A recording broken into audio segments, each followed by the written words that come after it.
आता बातम्या बघूया सविस्तररित्या। जय महाराष्ट्रच्या बातमीचा इम्पॅक्ट पाहायला मिळालेला आहे। रुग्णवाहिकांच्या दुरावस्थेचा मुद्दा सभागृहात गाजलेला आहे। रुग्णवाहिका आजारी या मालिकेवर मुख्यमंत्र्यांचं लक्ष वेधण्यात आलेलं आहे। ही मालिका जय महाराष्ट्रवर सर्वात आधी दाखवण्यात आलेली होती।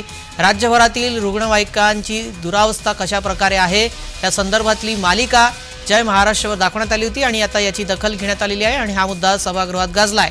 रुग्णवाहिका सेवा सुरळीत करण्यासाठी आता प्राधान्य दिलं जाणार आहे। रुग्णवाहिका आजारी नावानं जय महाराष्ट्र वृत्तवाहिनीनं केलेल्या पाठपुरावा कॅम्पेनचा एक मोठा हा इम्पॅक्ट झालाय।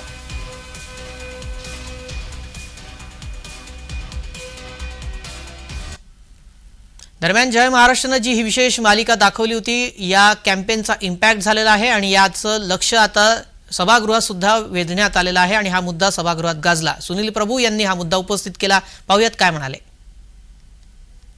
मी आरोग्य खात्यावर एकच मुद्दा मांडतो की या महाराष्ट्रातल्या सगळ्या रुग्णवाहिका या आजारी पडलेल्या आहेत। या जय महाराष्ट्र चॅनलवरती एक बातमी चालली नाही, त्यांनी त्यावरती एक स्टोरी चालवली मोठी। त्याच्यामध्ये त्यांनी असं म्हटलेलं आहे, भिवंडी, अकोला, नाशिक आणि वर्धा या ठिकाणी शासनाच्या रुग्णवाहिका या बंद पडलेल्या आहेत। नागरिकांना याचा फायदाच होत नाहीये। भिवंडीमध्ये 3 रुग्णवाहिका बंद पडल्या, नाशिकमध्ये 3 वाहिका पडल्या, अकोल्यामध्ये जेवढ्या आहेत रुग्णवाहिका सगळ्या बंद पडलेल्या आहेत, धुळकाप पडलेल्या आहेत आणि वर्ध्यामध्ये 15 रुग्णवाहिका बंद पडलेल्या आहेत। शासनाने करोडो रुपये खर्च करून एवढ्या रुग्णवाहिका घेऊन देखील जर रुग्णवाहिका बंद असतील तर तिकडे नागरिकांचे जीव जातील ना। रुग्णवाहिका बिना त्याला शासन जबाबदार असेल। भ्रष्टाचार करून एवढ्या मोठ्या रुग्णवाहिका घेतल्या, हा ठेकेदार कोण आहे?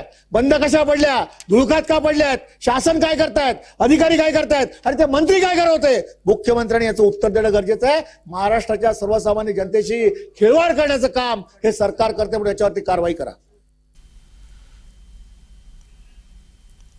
या संदर्भात अधिक माहिती जाणून घेऊयात। नागपूरहून आमचे प्रतिनिधी कुणाल भोयते थेट जोडले गेलेले आहेत। कुणाल, आपण पाहतोय अधिवेशन सुरू आहे आणि या अधिवेशनामध्ये आपण जी मालिका केली होती त्याचा इम्पॅक्ट झालेला आहे आणि हा मुद्दा सुनील प्रभू यांनी धरला आणि तो सभागृहात मांडलाय।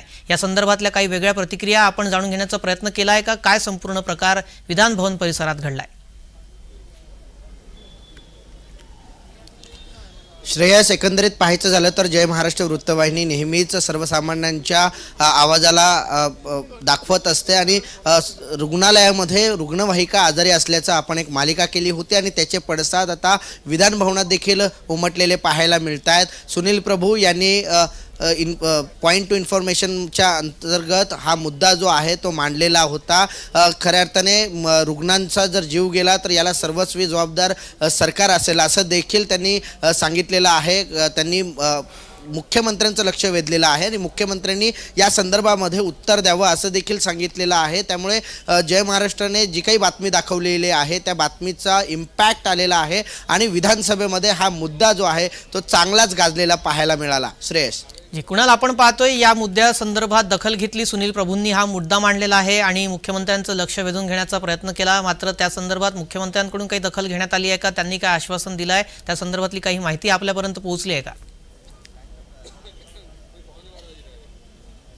नक्कीच जे काही पॉईंट ऑफ इन्फॉर्मेशनचा जो काही सत्र चाललं होतं ज्याच्यामध्ये अनेकांनी अनेक प्रश्न निर्माण केले, ज्याच्यामध्ये आपण रुग्णवाहिकेचं केलेली मालिका आणि या मालिकेवरचा एक सुनील प्रभू यांनी मांडलेले मुद्दे, हे जे मुद्दे आहेत त्याची उत्तरं जे आहेत ते त्या खात्याला दिली जाणार असल्याचं देखील सांगण्यात आलेलं आहे सभागृहामध्ये। त्यामुळे या सगळ्याचा इम्पॅक्ट म्हणजे सभागृहामध्ये सुनील प्रभू यांनी केलेलं भाषण आणि त्याचा इम्पॅक्ट कशा प्रकारे पडतोय, येत्या काळामध्ये या सगळ्या रुग्णवाहिका सुरू होत आहेत का, सरकार याकडे कशा प्रकारे पाहतंय हे देखील पाहणं महत्त्वाचं असणार आहे। श्रेयस, याच निमित्तानं प्रेक्षकांना आम्ही आश्वस्त करू इच्छितो की या मालिकेमध्ये याचा पाठपुरावा आम्ही सतत करत राहणार आहोत आणि या संदर्भातल्या ज्या घडामोडी होतात आणि सरकारकडून घेतली जाणारी दखल त्याचे प्रत्येक अपडेट जय महाराष्ट्रावर पाहायला मिळतील। तुर्तास धन्यवाद कुणाल, आपण दिलेल्या सविस्तर माहितीसाठी।